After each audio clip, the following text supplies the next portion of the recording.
Assalamualaikum warahmatullahi wabarakatuh.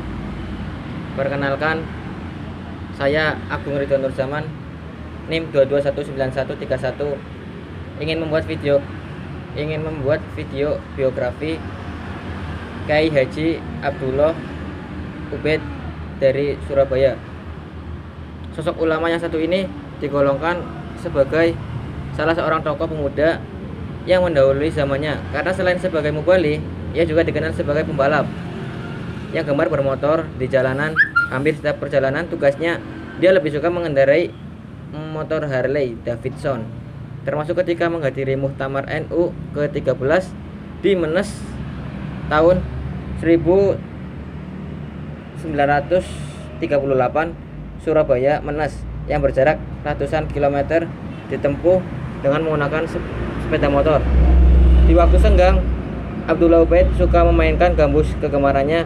Konon Bismillah Tawakkalna Billah, lagu berirama qasidah itu merupakan ciptaannya. Abdullah Ubaid lahir di Kawatan 5, Surabaya pada hari Jumat 4 Jumada Tsaniyah 1318 Hijriah atau 1899 Masehi.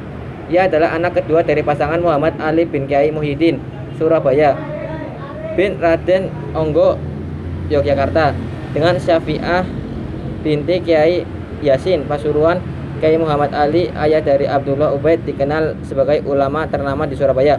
Kyai Ali wafat ketika Abdullah Ubaid masih berumur 11 tahun. Kemudian Abdullah Ubaid diasuh oleh Kyai Haji M. Yasin Pasuruan, sahabat karib ayahnya, yang kelak akan menjadi mertuanya.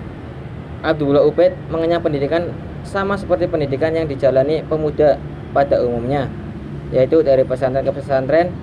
Oleh Kyai Yasin, ia dimasukkan ke Madrasah Khairiyah, yaitu madrasah yang didirikan oleh Sayyid Abdullah Zaini Dahlan atas usaha orang-orang Arab. Di madrasah ini ia mendapatkan ilmu pendidikan dari Kyai Yasin sendiri dan juga dari Sayyid Ahmad Assegaf, kepala guru Madrasah Jamiah Khair Jakarta. Setelah tamat dari Madrasah Khairiyah, Abdullah Ubaid kembali ke Pasuruan belajar kitab pada ayah angkatnya. Kemudian pada usia 14 tahun ia dikirim ke Tebu Ireng bersama dengan putra Kyai Yasin Muhammad untuk meneruskan pendidikan pada Hadratus Syekh Kyai Haji Hasyim Asy'ari di pesantren. Inilah Abdullah Ubaid berteman akrab dengan Mahfud Siddiq dari Jember. Sekembalinya dari Tebu Ireng pada tahun 1919, dia diangkat menjadi guru di Madrasah Nahdlatul Wathon dan juga dimintai mengajar di Madrasah Al-Khairiyah, tempat belajar sebelumnya, yang bahasa pengantarnya menggunakan bahasa Arab. Selain itu, Abdullah Ubaid masih sempat mengelola pengajian di langgar kecil peninggalan ayahnya di Kawatan Surabaya. Abdullah Ubaid diambil menantu oleh kiainya, yaitu Kyai Haji Yasin, pengasuh pesantren Pasuruan.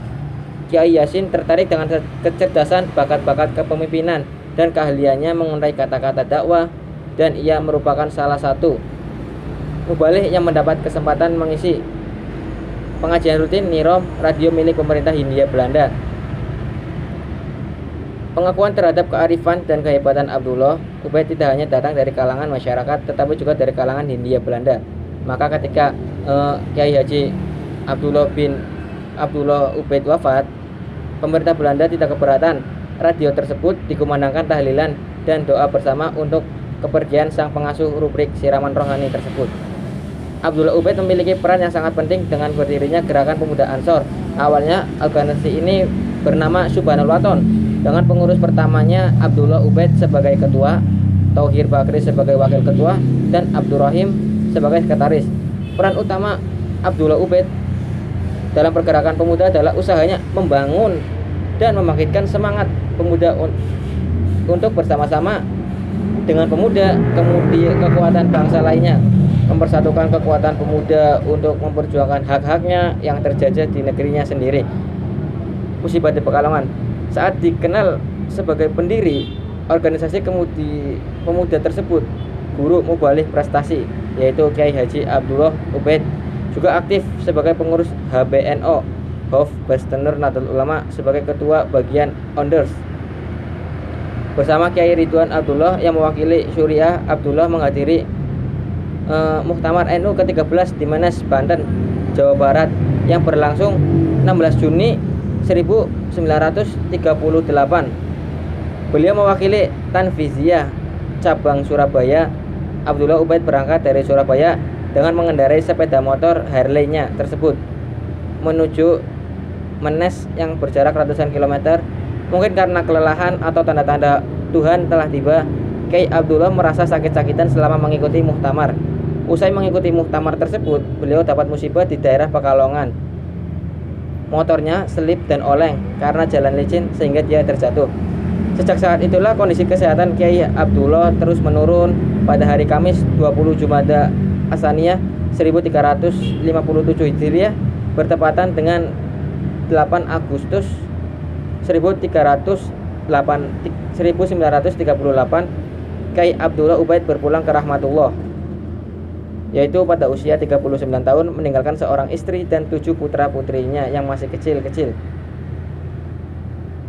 Anak bungsunya yaitu yang pertama ada Ali Ubaid. Sewaktu ditinggal ayahnya, dia masih berusia 33 hari. Putra-putrinya masing-masing Nafizah meninggal ketika kecil, Anissa meninggal menjelang nikah, Lutfi meninggal ketika kecil, M. Yunus Ubaid pensiun perwira Angkatan Udara tinggal di Singasari, Malang. Yang selanjutnya yaitu Kiai Haji Zaki Ubaid, Mustasyar NU Pasuruan. Selanjutnya ada Kiai Haji Sohib Ubaid, Jakarta. Dan yang terakhir yaitu Kiai Haji Ali Ubaid, Jakarta. Sepeninggalan Kiai Haji Abdullah Ubaid, Nyi Safi'ah dengan tabah menggantikan kedudukan suaminya tersebut, menanggung segala keperluan keluarganya, termasuk biaya dan arah pendidikan anak-anak. Berat memang tanggung jawabnya, yaitu tanggung jawab Nyi Safi'ah. Kiai Haji Ali Ubaid tidak dapat membayangkan sulitnya kehidupan yang dijalani oleh ibunya tersebut, yaitu Kiai Haji Syafi'ah. Jadi dia itu berkali-kali mengucapkan rasa syukur atas keuletan ibunya, ketabahan dan ketegaran sikap sang ibu sehingga mampu mengantarkan anak-anaknya mencapai harapan yang dicita-citakan. Ya, mungkin itu saja yang dapat saya sampaikan. Video biografi Kiai Haji Abdullah Ubaid. Barangkali ada salah, saya mohon maaf. Wabillahi taufiq wal hidayah. Wassalamualaikum warahmatullahi wabarakatuh.